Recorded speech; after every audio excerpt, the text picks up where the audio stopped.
Hello everyone. आज हम बात करेंगे सेकंड टॉपिक की, जो कि है सेक्सुअल रिप्रोडक्शन। इससे पहले हमने बात करी थी असेक्सुअल रिप्रोडक्शन के बारे में, और ठीक है, आज हम बात करेंगे सेक्सुअल रिप्रोडक्शन की। तो इसमें कह रहा है sexual reproduction involves formation of male and female gametes. तो जो सेक्सुअल रिप्रोडक्शन है, इसमें दो टाइप के जो गैमेट है, मेल और फीमेल, इनका फॉर्मेशन होता है either by the same individual, या तो एक ही इंडिविजुअल के थ्रू होगा, और by different individuals of the opposite sex, या फिर डिफरेंट इंडिविजुअल के थ्रू होगा जिनका जो सेक्स है वो अपोजिट है। ठीक है। These gametes fuse to form the zygote which develops to form the new organism. फिर इससे क्या होगा, जब जो ये अपोजिट सेक्स हैं इनके बीच में क्या होगा, फ्यूज़न होगा इनके गैमेट्स के बीच में। ठीक है। तो उसके बाद जाइगोट का फॉर्मेशन होगा, और ये जाइगोट आगे डेवलप करके एक न्यू ऑर्गेनिज्म को फॉर्म कर देगा। It is an elaborate, complex and slow process as compare to asexual reproduction. अगर हम देखें सेक्सुअल रिप्रोडक्शन को, तो काफ़ी इलेबोरेट है प्रोसेस, काफ़ी बड़ी है, कॉम्प्लेक्स है, सिंपल नहीं है, कॉम्प्लेक्स है, एंड स्लो प्रोसेस। और क्या है, एक स्लो प्रोसेस है, ऐसा नहीं कि फास्ट हो जाएगा, तो क्या है, एक स्लो प्रोसेस है as compare to asexual reproduction. अगर हम इसका कंपैरिजन असेक्सुअल रिप्रोडक्शन से करेंगे तो हम ये देखेंगे कि इसमें ये काफ़ी जो है कॉम्प्लेक्स है, इलेबोरेट है, और एक स्लो टाइप की प्रोसेस है। Because of the fusion of male and female gametes, because मतलब यहाँ पे क्या हो रहा है, मेल और गैमेट, जो फीमेल गैमेट है, इनका फ्यूज़न हो रहा है। Sexual reproduction result in offspring, जो ऑफस्प्रिंग बनेंगे सेक्सुअल रिप्रोडक्शन के through, that are not identical, तो ये आइडेंटिकल नहीं होंगे टू द पेरेंट और अमंगस्ट देमसेल्फ। और क्या होंगे, ना आपस में आइडेंटिकल होंगे और ना ही इनके पेरेंट से ये मिलते होंगे। ठीक है, क्योंकि क्या है, इसमें वेरिएशन आ जाएगा, जबकि असेक्सुअल रिप्रोडक्शन में क्या है, सेम कॉपी होती है, क्लोन होते हैं, हमने पढ़ा था प्रीवियस वीडियो में। तो इसमें क्या है, वेरिएशन आ जाएंगे, क्योंकि क्या है, अलग अलग दो अलग अलग टाइप के जो ऑर्गेनिज्म है उनके फ्यूज़न से बन रहा है, क्योंकि तो तब क्या जाएंगे, जो प्रोजेनी होगी या डॉटर होगी उसकी, तो उसमें क्या जाएंगे, न्यू वेरिएशन आ जाएंगे। ठीक है। आगे कह रहा है study of diverse organism, plant, animal, fungi. तो ये कह रहा है अगर हम अलग अलग टाइप के ऑर्गेनिज्म देखें, जैसे कि प्लांट, एनिमल और fungi, show that through they differ so greatly in external morphology. तो ये क्या कह रहा है, ये जो ऑर्गेनिज्म है ये सब क्या करते हैं, इनकी एक्सटर्नल जो मॉर्फोलॉजी है और जो इनका इंटरनल स्ट्रक्चर है और इनकी फिजियोलॉजी है, वो सब क्या है, काफ़ी अलग हैं। ठीक है, सब में तो डिफ़र करेंगे, but when it comes to sexual mode of reproduction, जब हम बात करेंगे सेक्सुअल मोड ऑफ रिप्रोडक्शन की, surprisingly they share a similar pattern. पर जो उनका पैटर्न होगा वो सब क्या होगा, सेम होगा। वैसे अगर उनकी फिजियोलॉजी, मॉर्फोलॉजी देखेंगे, वो सब तो अलग है, बट अगर हम इनका मोड ऑफ रिप्रोडक्शन देखें कि किस तरह से ये रिप्रोडक्शन कर रहे हैं, तो इनका जो पैटर्न होगा वो सेम होगा। Let us first discuss what features are common to these diverse organisms। तो कह रहा है फर्स्टली हम देखते हैं कि जो ऑर्गेनिज्म है इनमें किस टाइप से फीचर सेम होते हैं। ठीक है, कौन से फीचर कॉमन है। All organisms have to reach a certain stage of growth and maturity in their life। तो कह रहा है अगर हम ऑर्गेनिज्म को देखें तो इनकी जो ग्रोथ है, ठीक है, stage of growth and maturity, तो जो ऑर्गेनिज्म है उनको एक टाइम के लिए क्या है, ऐसा नहीं होगा कि वो रिप्रोडक्शन किसी भी स्टेज पे कर लेंगे। तो क्या है, उनको एक ऐसा टाइम चाहिए जिसमें क्या हो जाए, उनकी जो बॉडी है और जो उनकी ग्रोथ है यानी, और उनकी मैच्योरिटी है, वो क्या हो जाए, थोड़ा बढ़ जाए, before they can reproduce sexually. जबकि वो क्या करें, सेक्शुअली रिप्रोड्यूस करें, उससे पहले क्या हो जाए, उनकी जो ग्रोथ है, उनकी मैच्योरिटी है, वो पहले उनमें आ जाए। ठीक है, that period of growth is called the जुवेलाइन फेज। इसी जो पीरियड है ग्रोथ का, इसे हम क्या कहेंगे, जुवेलाइन फेज कहेंगे।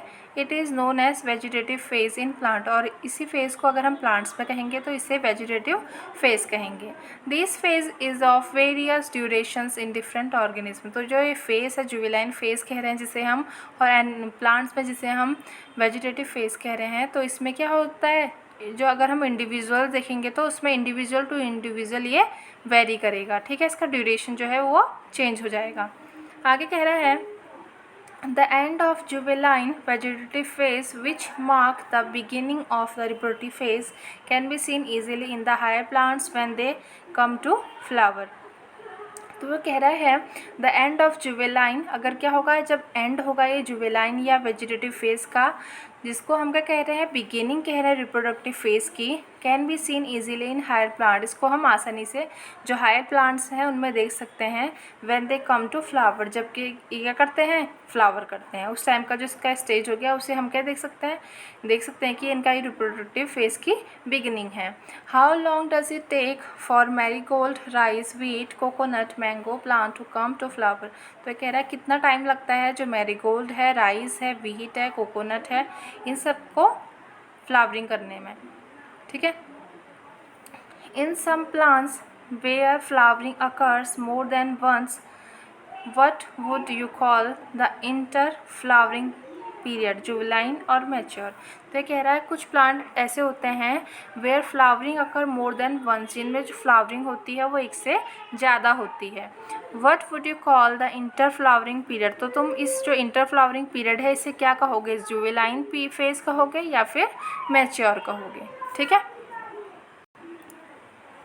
आगे कह रहा है observe a few trees in your area, अगर अपने जो एरिया है वहाँ के ट्रीज़ को यानी पेड़ों को ऑब्जर्व करेंगे। Do they flower during the same month year after year, तो ये कह रहा है क्या ये जो इनका फ्लावरिंग का पीरियड है ये सेम है ईयर, मतलब सालों साल, या चेंज हो रहा है। Why do you think the availability of fruit like mango, apple, jackfruit is seasonal, तो ये कह रहा है जो हमारे जो फ्रूट्स हैं जैसे कि मैंगो हो गया, एप्पल हो गया, जैक फ्रूट हो गया, तो ये कह रहा है इनकी जो अवेलेबिलिटी है यानी ये जो मार्केट में हमेशा ही मिल जाते हैं या उनका कोई सीज़न होता है उस टाइम पे मिलते हैं। Are there some plants that flower throughout the year and some other that show seasonal flowering, तो ये कह रहा है जो ये प्लांट हैं ये ऐसे हैं कि जो कुछ तो क्या करते हैं ईयर्स में फ्लावर करते हैं और कुछ ऐसे हैं जो सीज़न में फ्लावर करते हैं। ऐसा है क्या, मतलब ये पूछ रहा है यहाँ पे। तो आगे कह रहा है plants the annual and biennial types show clear cut vegetative, reproductive and senescent phase, तो ये कह रहा है जो प्लांट हैं वो क्या होंगे, या तो एनुअल होंगे या फिर बाइनियल होंगे, ठीक है। जैसे हम कहते हैं एनुअल एग्ज़ाम, ठीक है, एनुअल एग्ज़ाम क्या होते हैं, एक ही बार होते हैं साल में। बाई कह रहा है तो यहाँ पे क्या होंगे, बाइनियल मतलब 2 बार, ठीक है। तो show clear cut vegetative, reproductive and senescent phase, तो ये क्या कर रहा है, अगर हम प्लांट्स को देखेंगे तो हमने क्या कर दिया, उन्हें 2 कैटेगरी कर दी, एक तो एनुअल है और दूसरा बाइनियल है। तो इनमें क्या होगा, हमें शो करेगा कि वेजिटेटिव, रिप्रोडक्टिव और इनका सेंसिएंट फेज कब है। But in the perennial species it is very difficult to clearly define these phases, पर अगर हम पेरिनियल उनकी बात करें, पेरिनियल क्या होंगे, जिनमें हमेशा ही होती है। जैसे इनमें क्या होगा, एनुअल में एक ही बार फ्लावरिंग होगी, बाइनियल में 2 बार होगी, पर जो पेरिनियल है इनमें हमेशा ही होगी, ठीक है। Species it is very difficult to clearly define this phase, तो जो पेरिनियल स्पीसीज होंगी इसमें ये फेज़ बता पाना बहुत ही ज़्यादा टिपिकल हो जाएगा, ठीक है, कि कब इनका वेजिटेटिव फेज है, कब इनका रिप्रोडक्टिव फेज है, ठीक है। आगे कह रहा है a few plants exhibit unusual flowering phenomenon, some of them such as bamboo species flower only once in their lifetime, तो अगर कह रहा है आगे कि कुछ प्लांट स्पीसीज ऐसी हैं जिनमें क्या होता है, ये फ्लावरिंग फिनोमिनन क्या होता है, अनयूजुअल होता है, ठीक है, यूजुअल ना होके अनयूजुअल है। Some of them such as bamboo species, अगर हम बैम्बू स्पीसीज की बात करें तो ये flower only once in their lifetime, तो इस अपने जीवन जितना भी इसका जीवन चक्र का टाइम होगा, लाइफ टाइम होगा, उसमें ये सिर्फ एक ही बार फ्लावर करेगा, ठीक है, bamboo species. Generally after 50 to 100 years, तो क्या है 50 से 100 साल तक जीता है बैम्बू ट्री, बट क्या होगा सिर्फ एक ही टाइम ये फ्लावर करता है, once in their lifetime. Produce large number of fruits and die, और फिर क्या करेगा, फ्लावर करेगा और लार्ज नंबर ऑफ फ्रूट, और खूब सारे फ्रूट्स देगा और फिर उसके बाद मर जाएगा। अनदर प्लांट स्ट्रोबिलेंथस कुंथियाना, ठीक है, स्ट्रोबिलेंथस कुंथियाना, जिसे कॉमनली कहते हैं नीला कुंजरी, ठीक है। फ्लावर वंस इन 12 ईयर, तो ये जो प्लांट है ये क्या करेगा, 12 सालों में एक बार फ्लावर करेगा। As many of you would know this plant flower during September October 2006, तो कह रहा है आप में से बहुत लोगों को पता होगा कि जो प्लांट है ये अक्टूबर और सितंबर से अक्टूबर 2006 के टाइम पे फ्लावर हुए थे, मतलब इनमें फ्लावरिंग उस टाइम पे देखी गई थी। आगे कह रहा है its mass flowering transform large tracts of hilly areas in Kerala, Karnataka and Tamil Nadu into blue stretches and attached a large number of tourist. तो जब ये फूल सितंबर से अक्टूबर 2006 के बीच में जब फ्लावर हुए तो इन्होंने क्या करा, बहुत ज़्यादा मात्रा में ये खिले, ठीक है। तो क्या हुआ, इन्होंने केरला, कर्नाटक और तमिलनाडु में तो इन्होंने ब्लू स्ट्रेचेस जैसे बना लिए, मतलब नीली नीली लाइनें टाइप की बना ली, और इन्होंने क्या करा, इतने सुंदर लग रहे थे कि जो टूरिस्ट थे वो इससे अट्रैक्ट हो गए। आगे कह रहा है in animals the juvenile phase is followed by morphological and physiological changes prior to active reproductive behaviour. तो ये कह रहा है जो एनिमल्स हैं इनमें जो जुवेनाइल फेज है is followed by morphologically physiologically change. इसमें हम क्या, अगर इनका जुवेनाइल फेज होगा तो ये किसके फॉलो किसको करेगा, इनकी जो मॉर्फोलॉजी है उसको और इनकी जो फिजियोलॉजिकल चेंज है उसको, prior to active reproductive behaviour, और इसी से इनका जो रिप्रोडक्टिव बिहेवियर है ये चीज़ें इसमें अपना पार्टिसिपेट करेगी, ठीक है। मॉर्फोलॉजी भी उनकी और फिजियोलॉजिकल चेंज है वो भी। The reproductive phase is also of variable duration in different organism. तो जो रिप्रोडक्टिव फेज है वो क्या होता है, अलग अलग टाइप के जो ऑर्गेनिज्म है उनमें अलग अलग टाइप का होता है। आगे कह रहा है can you list of changes seen in human being that are indicative of reproductive maturity. तो कह रहा है क्या आप जो ह्यूमन बींग्स हैं उनमें जो ये चेंजेस देखे जाते हैं रिप्रोडक्टिव मैच्योरिटी के टाइम पे, तो क्या आप इसको लिस्ट बना सकते हो, ठीक है। Among animals, for example birds, do they lay egg all through the years?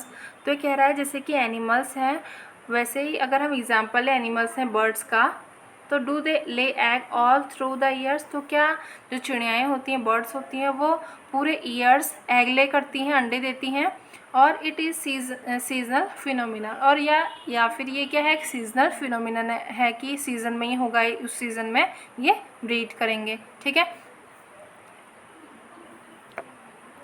आगे क्या है what about other animals like frogs and lizard.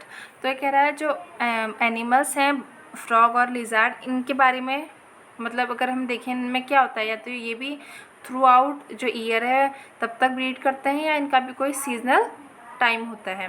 You will notice that, तो कह रहा है आप ये नोटिस करेंगे birds living in nature lay eggs only seasonally. तो जो बर्ड्स होंगी वो एक सीज़न में ही जो एग है उनको ले करेंगी, अंडे देंगी। However birds in captivity as in poultry farms can be made to lay eggs throughout the years. तो पर जो बर्ड्स हैं जैसे कि हम पोल्ट्री फार्म में देखेंगे तो वहाँ पे क्या होते हैं, वो जो पूरे का पूरा ईयर है उसमें एग को ले करती हैं यानी अंडे देती हैं। तो उनमें क्या कर दिए जाते हैं, कुछ उस टाइप के उनको चीज़ें हार्मोन्स के टाइप से चेंज हो जाते हैं कि वो थ्रू आउट ईयर क्या करेंगी, एग ले करेंगी, ठीक है। उनको इस टाइप के वो इंजेक्शन लगाएंगे या कुछ ऐसी प्रोसेस होगी जिसके थ्रू वो क्या करेंगे, थ्रू आउट ईयर जो बर्ड्स हैं वो एग ले करेंगी। बट अगर हम वैसे देखें मेनली तो वैसे क्या होगा, सीजनल ही होगा, ठीक है।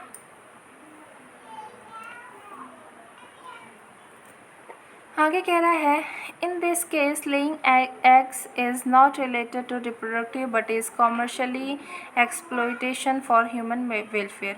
अगर हम इस केस की बात करें तो इसमें क्या है, जो एग अंडे देना है वो उनके रिप्रोडक्शन को नहीं, ह्यूमन के वेलफेयर के लिए है, ताकि वो क्या करे, कॉमर्शियली इसका अपने लिए यूज़ करें, ठीक है। The females of placental mammals exhibit cycling changes in activities of ovaries and accessory duct as well as hormone during the reproductive phase। तो अगर कह रहा है जो प्लेसेंटल मैमल्स हैं जिनमें क्या होती है प्लेसेंटा पाई जाती है उनको प्लेसेंटल मैमल कह दिया।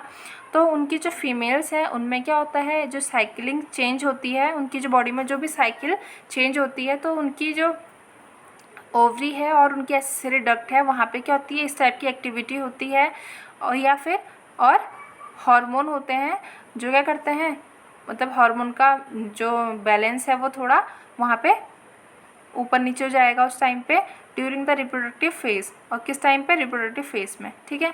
तो उनको क्या हो रहा है अपनी बॉडी में चेंज महसूस हो रहा है। अब हम करें नॉन प्राइमेटा की बात। In non primates mammals like cows, sheep, rats, deer, dogs, tiger etc such cyclical changes during reproduction are called oestrus cycle.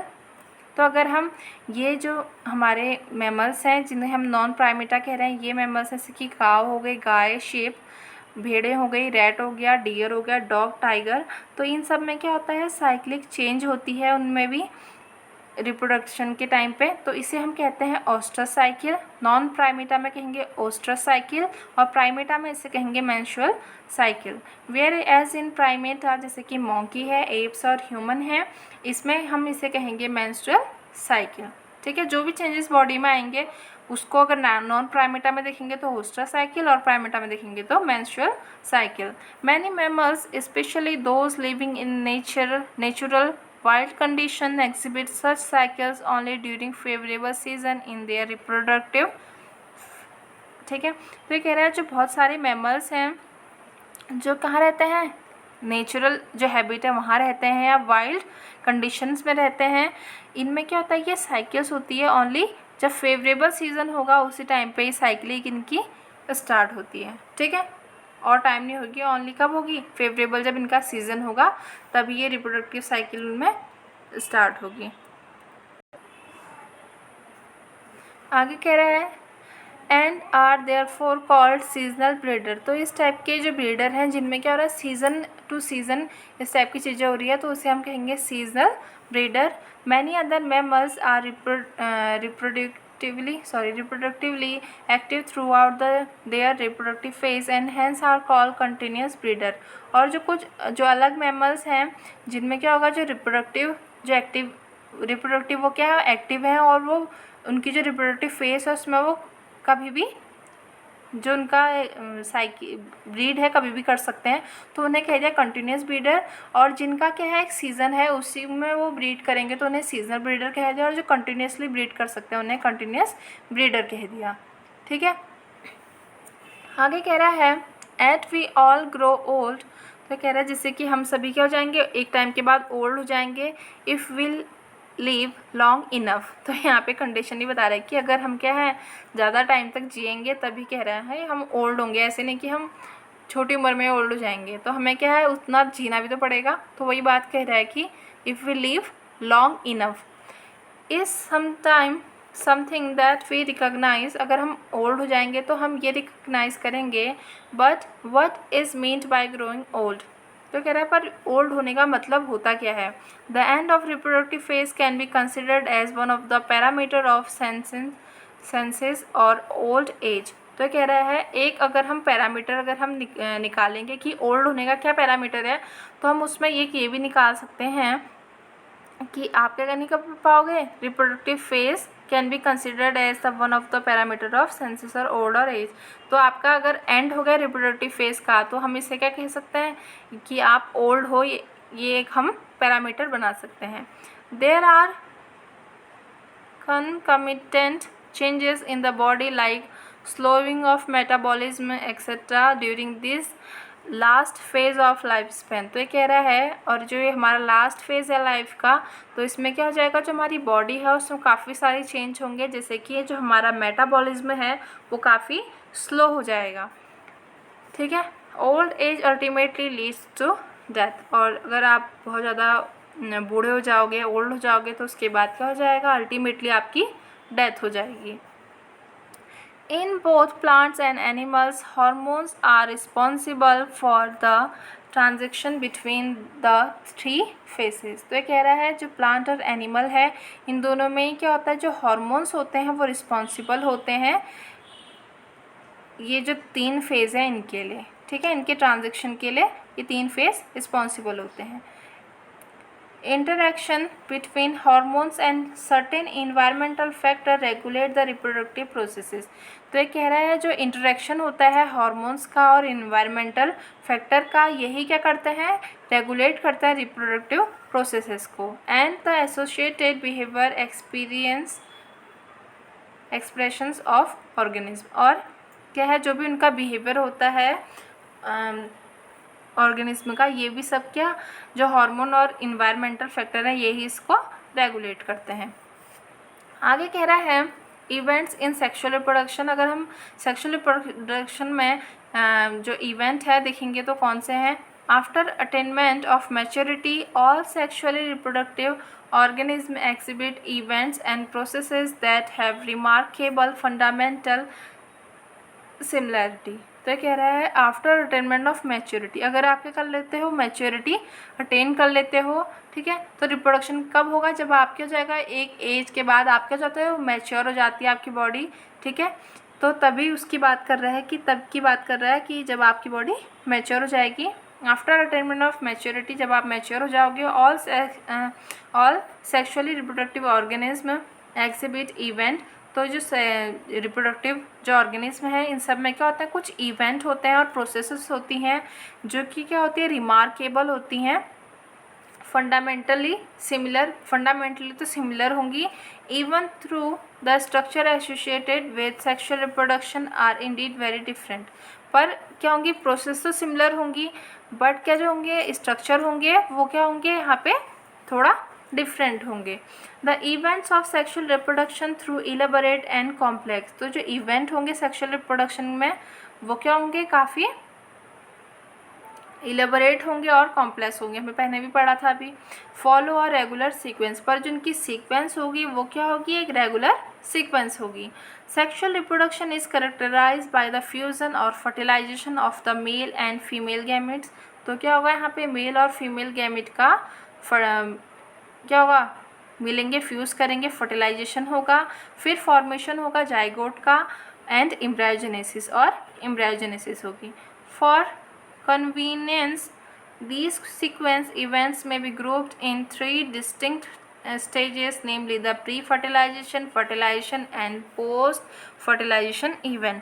तो ये कह रहा है हमारी सुविधा के लिए यहाँ पे क्या कर दिया गया है, इन्हें 3 सीक्वेंस में डिवाइड कर दिया गया है या ग्रुप में रख दिया गया है. इसमें फर्स्ट है प्री फर्टिलाइजेशन, यानी फर्टिलाइजेशन से पहले, फिर फर्टिलाइजेशन होगा एंड देन पोस्ट फर्टिलाइजेशन. उसके बाद क्या हो जाएगा, जब फर्टिलाइजेशन हो जाएगा उसके बाद पोस्ट फर्टिलाइजेशन इवेंट होगा.